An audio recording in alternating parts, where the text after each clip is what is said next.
واعتذر لهم اذا الكراسي ما كفت، واقول لا تعتقدون ان البدون هم اعداء لهذا البلد. اذا من يريد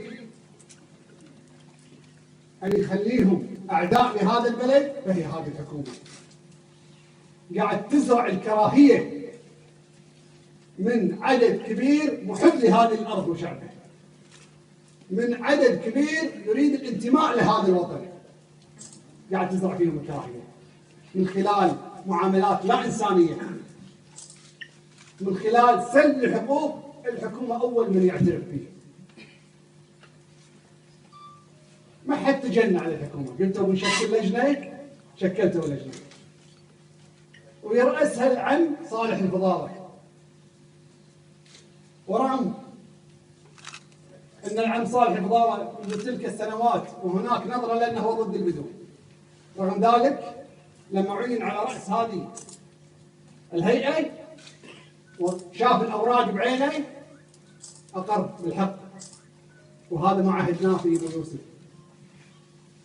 وقال ان هناك اكثر من 30,000 مستحقين ينطبق عليهم الشروط. ليش ما تحلون مشكلتكم؟ ليش تزرعون لنا قنبله موقوته في الكويت؟ ليش؟ الجواب ببساطه فاقد الشيء لا يعطيه. هذه الحكومه لديها الكثير من الحلول في كثير من القضايا، ولكن ما عندها الاراده ولا عندها النيه الصافيه لحل كثير من مشاكل البلد. تكلمنا قبل فتره عن قضيه الاسكان ولن نجد جواب لماذا شؤون مجلس الوزراء تتبع له اكثر من 20 جهه، من ضمنها الجهات ديوان الخدمه المدنيه. فلما تجيني الاسئله من النواب احول كل سؤال الى الجهه المختصه هي اللي تجاوب، لان انا وزير جديد للحين ما عرفت الانظمه كلها، وبالتالي اروح حق رئيس الجهاز ادز له الاسئله اللي تخصه، اروح اذا سؤال يخص المطافي، اذا سؤال يخص الحرس الوطني، كل هذه الجهات مش اكثر من 20 جهه تتبع وزير الدوله لشؤون مجلس الوزراء. فهذا السؤال وجهته للاخ رئيس الديوان جاتني الاجابه بان حسب قانون الديوان لا يجوز ان احد يعمل بدون الاقامه يعني او كويتي حسب مواد القانون.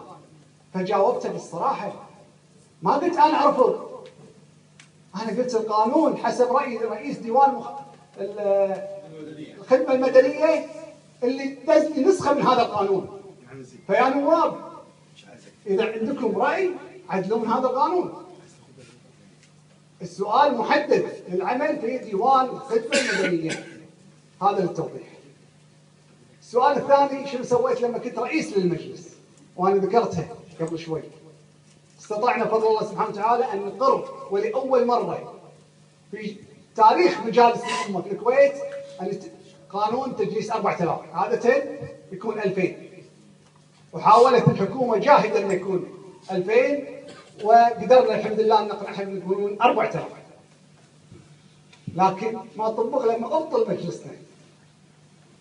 لما ابطل المجلس ما طبقوا، كانوا ان احنا ناويين انه يعني اخر السنه على حسب وعدهم.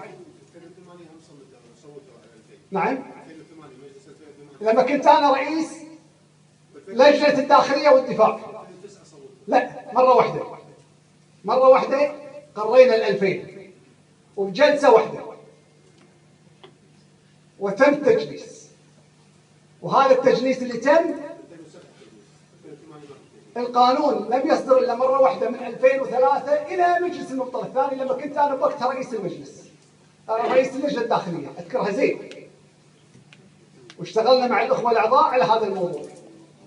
فقط مره واحده طول هالسنين ما يقدم ويموت في اللجان. انا ما صرت رئيس اللجنه الا مره واحده ويموت في اللجان.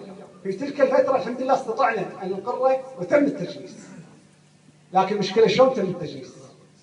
انخلط الحافل بالنابل واصبحت الواسطه على المستحق، ومن جنس نتيجه تهديد لاستجواب وزير تمسح الجناصير.